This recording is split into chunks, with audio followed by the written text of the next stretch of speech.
کرسی ہے، یعنی عرش سے الگ چیز ایک کرسی ہے، ٹھیک ہے، اور یہ کرسی بہت بڑی ہے، زمین و آسمان پر حاوی ہے، یہ زمین و آسمان کو محیط ہے۔ پھر اللہ تعالیٰ کی جو قوت، علو اور عظمہ کا اس بات اس کے اندر سارا ہے۔ یہ علو میں نے جیسے عرض کیا کہ علو مکانی بھی ہے، اور علو یہ شرف کے اعتبار سے بھی ہے، مانوی اور ذاتی بھی ہے، ٹھیک ہے، ذاتی بھی ہے اور مانوی بھی ہے۔ ذاتی کے اعتبار سے کہ اللہ تعالیٰ کی ذات عرش پر بلند ہے، جس طرح کہ اہل سنت کا یہ متفقہ عقیدہ ہے۔ جی، اسی کا کوئی سوال اس باب میں؟ جی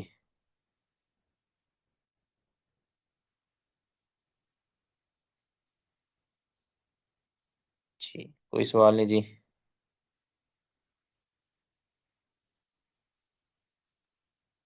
نہیں شیخ مطلب ٹھیک ہے جی، بارک اللہ فیکہ۔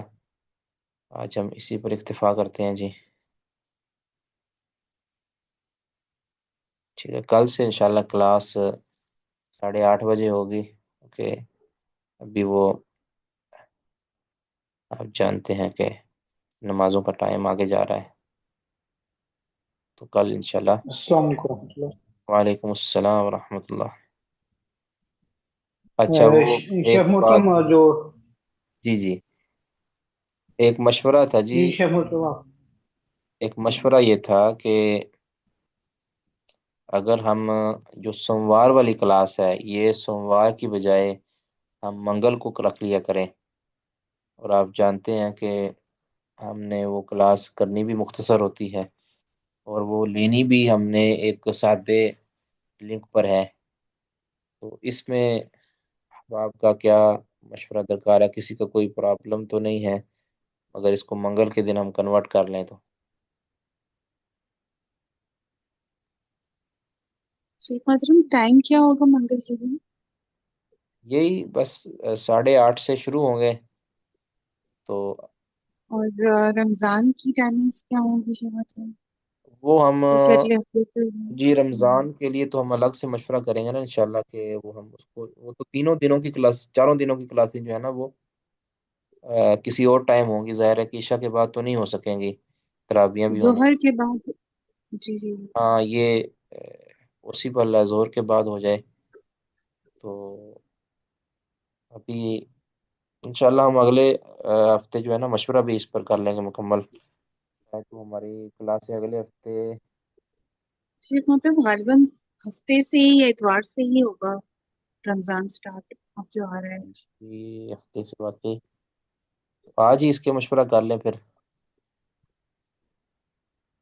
تو آپ کے لیے کیا سوٹیبل ہوگا جی ٹائم؟ شیخ محترم ہم لوگ تو ظہر کے بعد ہی بیسٹ ہے، 3 بجے، ظہر کے جیسے بعد تین یعنی ساڑھے تین عصر سے پہلے پہلے؟ جی۔ جی ٹھیک ہے جی، معاذ بھائی آپ کے لیے؟ جی شیخ محترم اگر تو جس کا فرا بہن فرما رہی ہیں نا، زور کے بعد 3 بجے، 3 بجے ہو جائے، 2:30 بجے بھی ہو جائے تو میرے یعنی لیے عصر سے یہ پہلے، بہت مطلب آپ کو اچھا۔ کہنے کا عصر سے پہلے، 4 بجے سے پہلے پہلے؟ جی شیخ محترم اصل میں رمضان میں ہماری جو ڈیوٹی ہے نا وہ زور سے شروع ہوتی ہے، تو ڈیوٹی کے دوران میں لائیو سن لوں گا، کوئی مسئلہ میں لائیو آ جایا کروں گا، تو جی زور ہماری یہاں پہ 12 بجے یعنی پاکستان کے 2 بجے زور ہوتی ہے، تقریباً 2:30 بجے تک ہم زور پڑھ کے آ کے دکان وغیرہ کھول لیتے ٹھیک ہے جی، تاجور صاحب آپ کے لیے کیا؟ جی شیخ محترم میرے لیے یہ ٹھیک ہے، کوئی بھی ٹائمنگ انشاءاللہ۔ ویسے بھی شیخ محترم یہ چونکہ بہنیں ہیں تو انہیں تیاری بھی کرنی ہوتی ہے گھر میں جی جی افطاری وغیرہ کی، تو عصر کے بعد ان کے لیے مشکل ہوگا، یہی ٹھیک ہے ظہر اور عصر کے درمیان۔ جی اور ٹھیک شیخ ہے محترم وہ بھی آپ 2 دن پڑھاتے ہیں ان کی کلاس بھی، دوسرے سیمسٹر 8ویں سیمسٹر کی، تو جی وہ جی پھر جی میرے خیال میں یہی مناسب ہے انشاءاللہ، ظہر اور عصر کے درمیان۔ جی ٹھیک ہے، یہی مناسب رہے گا۔ تو باقی ڈاکٹر جنید صاحب آپ کیا کہہ رہے ہیں؟ السلام علیکم شیخ صاحب، شیخ صاحب جی یہ بہتر رہے گا جیسے معاویہ بھائی کہہ رہے ہیں یعنی زور اور انشاءاللہ۔ عصر کے درمیان کوئی سیٹنگ لگا لیں گے نا، وہ میں کچھ دیر جی میں شیخ صاحب. جو ترتیب بنی. تو باقی ام عبد الرحمان صاحبہ آپ کیا کوئی ایشو تو نہیں؟ جی ٹھیک ہے، انہوں نے بھی کہا ہے کہ مناسب رہے گا. ٹھیک ہے جی، انشاءاللہ ہم اس کی جو ہے نا ٹائمنگ پھر فائنل اچھا کر شیخ لیں گے. محترم. جی جی. جی شیخ محترم، میں نے کہا بھائیوں سے گزارش کرتے ہیں کہ یہ جو ہم سماعت سے منگل کا کہہ رہے ہیں نا، اس کی وجہ یہ ہے کہ لائیو کلاس ہوتی ہے اور کچھ بھائی جو ہے وہ ریکارڈنگ سنتے ہیں. تو ایک دن درمیان میں گیپ ہو جائے نا، تو وہ ریکارڈنگ وغیرہ پچھلے سارے اسباق کی آرام سے سن لیں گے، نوٹس بنا لیں گے، جو بھی بنانا ہے. وہ ایک ہمارا دن یہ کا گیپ جو ہے نا. ہمارا یہ طے ہوا تھا نا جی کہ جو آخری دن کی کلاس ہوگی ہے نا، یعنی جو چوتھے دن کی کلاس ہوگی، اس میں ہم وہ ایک تو کلاس مختصر ہوگی، ٹھیک ہے، آدھے پونے گھنٹے کی وہ کلاس ہوگی. ہو سکتا ہے زیادہ سے زیادہ گھنٹے کی کلاس ہوگی. وہ رمضان میں تو ظاہر ہے کہ اس کو اور بھی ہم مختصر کر سکتے ہیں. رمضان میں تو باقی کلاسیں بھی ہماری 1 گھنٹہ 1.25 گھنٹہ کی ہی ہوگی، ٹھیک ہے، وہ 2 گھنٹے کی کلاس نہیں ہو پائے گی. تو ایک تو وہ کلاس 1 سے 1.25 گھنٹے کی ہوگی، 1.25 گھنٹے کی تقریباً آپ کر لیں، سمجھ لیں. تو باقی جو دوسری کلاس ہے وہ آدھے گھنٹے کی 40 منٹ کی ہو سکتی ہے، جو چوتھی کلاس ہماری. تو بہرحال وہ ہوگی بھی منگل والے دن انشاءاللہ، کیونکہ اس کی وجہ اس طرح بیان کیا کہ اس میں ہم نے جو 3 دن پہلے پیچھے پڑھا ہوگا نا، اس کے متعلق ہی ہم نے کوئی ڈسکشن کرنی ہوتی ہے. آپ نے اس میں کیا پڑھا ہے اور اس میں کیا آپ نے لکھا ہے، نوٹس کس طرح کے بنائے، جس طرح کے شروع والے لیکچرز کے اندر ہم نے یہ بات کر لی تھی. تو اور اگر آپ کے کوئی سوالات ہوں گے، اس کے متعلق کوئی مشاورت ہوگی، تو وہ اس آدھے گھنٹے کے اندر جو ہے نا، ہم 40 منٹ کے اندر وہ ڈسکس کر لیں گے. اور یہ ہوگی عام لنک پر. اس کی وجہ بھی ہم نے بیان کر دی تھی کہ عام لنک پر اس لیے ہوگی کہ یہ والا جو لنک ہے 8ویں سیمسٹر کے اندر بھی استعمال ہوتا ہے. تو اس دن چونکہ شیخ ابو یحییٰ صاحب کلاس لیتے ہیں سوموار اور منگل کو، تو وہ اسی لنک سے لیتے ہیں. اگر تو رمضان کے اندر ان کے پڑھانے کی ٹائمنگ بھی یہی ہوئی، تو ہم ظاہر ہے کسی سادے لنک سے چوتھے دن کی کلاس لیا کریں گے. اگر ٹائمنگ مختلف ہوئی تو پھر ہم انشاءاللہ اسی لنک سے بھی کلاس لے سکتے ہیں انشاءاللہ. باقی اب کل اب ظاہر ہے کہ کل سوموار ہی ہے نا جی، کل کلاس اب نہیں ہوگی. اور یہ جو کلاس ہے انشاءاللہ پرسوں اللہ نے چاہا تو 8:30 بجے رات کو وہ ہو جائے گی. اور اس میں آپ اپنے سوالات تیار کر لیں، جو سوال آپ کرنا چاہتے ہیں، اور جو نوٹس وغیرہ ہیں وہ آپ تیار کر لیں، ٹھیک ہے. یعنی ایک جو ہے نا ہیلتھی جو ہے نا وہ ہماری کویشچن آنسر کی کلاس ہو تو یہ بہتر رہے گا انشاءاللہ. جی معاذ بھائی کیا کہنا چاہ رہے ہیں؟ شیخ صاحب. جی شیخ محترم، یہی میں بات کرنا چاہ رہا ہوں. جی جزاکم اللہ خیر. جی جنید صاحب. شیخ صاحب میں یہ پوچھ رہا تھا کہ آپ نے جو کچھ لیکچر پہلے ڈسکس کیا تھا کہ آپ کس طرح سے اس کورس کی ایگزام دیں گے. اس میں آپ فائنل نہیں کیا تھا، لیکن آپ کہہ رہے تھے کہ میں تھیسس بھی لکھوا سکتا ہوں، 4 تھیسس بھی لکھوا سکتا ہوں، ایگزام بھی دے سکتا ہوں.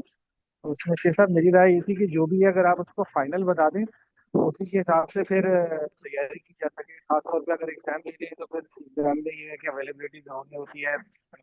میرا پچھلی دفعہ بھی تھوڑا سا اسکیجول خراب ہو گیا تھا، وہ میری غلطی تھی، تو وہ 5-6 دن کی ٹریولنگ آ گئی تھی. تو یہ کہ اگر شیخ صاحب جو بھی آپ طے کریں اگر وہ پہلے ہی بتا دیں نا تو اس حساب سے ہی آدمی تیاری کر لے. یہ جو ہے نا یہ فی الحال تو اس ایگزام کا کوئی ارادہ نہیں ہے، ٹھیک ہے. اصل یہی ابھی تو آتا ہے کہ یہ جو آپ اسائنمنٹ جو آپ کہہ لیں آپ نوٹس بنائیں گے نا، یہی آپ کی ایک آپ اس کو کہہ لیں کہ ایک مقالہ ہو جائے گا.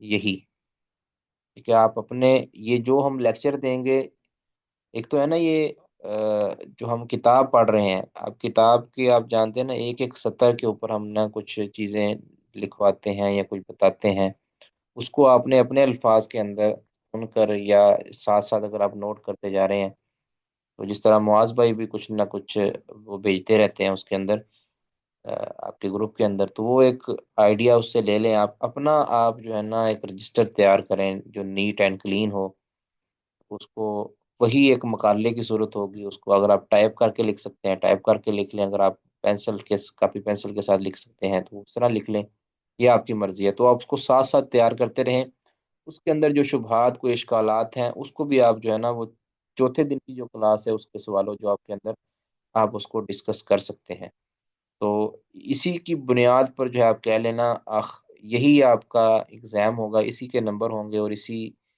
کو آپ کہہ لیں کہ آپ پیپر کی صورت میں آ لیں، یعنی یہ آپ کے جو ہے نا پورا یعنی ہر ہفتے کے اندر یہ آپ کا ایگزام ہے، سمجھ لیں، اس میں کوئی کچھ آپ کو یہ چیزیں بھی ہیں کہ ساتھ ساتھ آپ آیات یاد کرتے ہیں، جس طرح اب آیت الکرسی آئی ہے، وہ آیت الکرسی کو آپ یاد رہی ہے تو آپ کو یاد ہی ہوگی، اب اوپر والی جو آیت ہے رب السماوات والارض وما بینہما فاصطبر فاعبدہ واصطبر لعبادتہ هل تعلم له سمیہ، یہ ایک آپ کہہ سکتے ہیں، یہ ہمیں یاد ہونی چاہیے، جس میں اندر تینوں توحیدوں کا ذکر ہے، تو اس طرح کی آیات آپ اس کو یاد کر لیں، تو اس کا ویسے پیپر نہیں ہوگا، لیکن آپ یاد کریں گے تو آپ کے اپنے فائدے کی چیز ہے، اس کو آپ لکھ لیں، لازمی لکھیں لازمی، تاکہ زندگی کسی موڑ کے اوپر جو ہے نا ہمیں یہ کام آ سکے، اور جو آپ نے خود لکھا ہوگا نا اپنی محنت کر کے، وہ آپ کو یاد بھی ہو جائے گا، یاد بھی رہے گا، ٹھیک ہے، تو یہی بس ایک مشورہ تھا، باقی فی الحال کوئی پلان نہیں ہے انشاءاللہ کہ ایگزام جس طرح ایک روٹین وائز ہوتا ہے اس طرح کا ایگزام نہیں ہوگا، لیکن یہ آپ کا ایگزام سمجھیں چوتھے دن جو ہے نا یہ ایگزام ہی آپ کا، اس کو ایگزام ہی سمجھیں آپ، کہ 3 دن آپ نے کیا کیا ہے اس کو واقع سنا ہے یا نہیں سنا، درمیان میں ایک دن دینے کا مقصد بھی یہی ہے، سوموار کے دن کو دینے کا مقصد یہ ہے، اگر کسی دن کوئی بندہ مصروف ہو جاتا ہے، لیکچر مس ہو جاتا ہے، تو لیکچر اس کو سن لیا جائے، تاکہ اگلے دن ہم جو ہے منگل والے دن اس کی جو ہے نا پھر پوچھ گچھ کر سکیں کہ آپ نے کیا سنا ہے کیا نہیں سنا، کون سی چیز آپ کی مس ہو گئی ہے کون سی نہیں مس ہوئی، کتنا آپ نے لکھا ہے کتنا جمع کیا ہے، کیا اس کی ترتیب بنائی ہے، ٹھیک ہے، کہیں کوئی لیکچر کے اندر کوئی چیز سمجھ نہیں آتی یا کوئی بندہ لکھتے لکھتے کوئی اشکال ذہن میں آتا ہے، اس کو آپ الگ سے نوٹ کر لیں، تاکہ آخری دن چوتھے دن یعنی آپ کو سوال جو ہے نا وہ پیش کر سکیں۔ جی کسی کا کوئی اور مشورہ اس میں، کوئی اور بات؟ شیخ محترم جو آخری سمسٹر ہے 8واں، اس کی کلاسز جو آپ کی ہیں وہ ان کی ٹائمنگ کیا ہوگی؟ اس کی ٹائمنگ وہ بھی یہی ہوگی جی، پھر زور کے بعد ہی ہوگی۔ جی ہاں، میں سوچ رہا تھا کہ اگر تو اس کے علاوہ کوئی ٹائمنگ ہو تو ہم یہ جو ہم نے ایک دن کا گیپ دیا ہے تو 2 دن یا 3 دن کا بھی گیپ دے سکتے ہیں، یعنی جمعرات کو بھی کر سکتے وہ تو اگر آپ ہیں۔ یہ کہتے ہیں یا چاہتے ہیں تو ہم اس کی ترتیب کو اس طرح کی بنا لیں گے، یعنی میں یہ سمجھتا ہوں کہ جمعرات والے دن یہ خلاصہ وغیرہ ساری چیزیں ہو جائیں، اور جمعے کو پھر دوبارہ 3 دن جو ہے وہ ہماری اسی طرح جو کلاس نارمل ہوتی ہے وہی، پھر آگے 2-3 دن گیپ، یعنی اگر 3 دن بھی 3 لیکچر بھی کسی کے لائیو مس ہو گئے نا تو اس کو اگلے 3 دن مل جائیں گے اور آرام سے جو ہے وہ کر لیں، لیکن یہ اسی طرح ہے کہ اگر آپ کی ٹائمنگ یہ نہ ہو زور کے بعد نہ ہو۔ چلے فی الحال تو یہی ہے نا جی، جو ابھی ترتیب چل رہی ہے وہی ہے، اب اس میں آپ نے بات کی ہے تو ہم اس کو تھوڑا سوچتے ہیں، کوئی اگر ترتیب بنتی ہے تو صحیح ہے، ورنہ پھر یہی چلے گا انشاءاللہ، جی جی شیخ محترم ٹھیک ٹھیک۔ زیادہ بھی گیپ نہیں نہ دینا، ورنہ پھر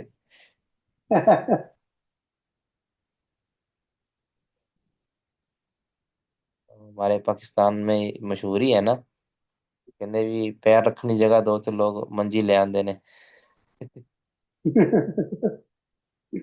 جی جی شیخ محترم۔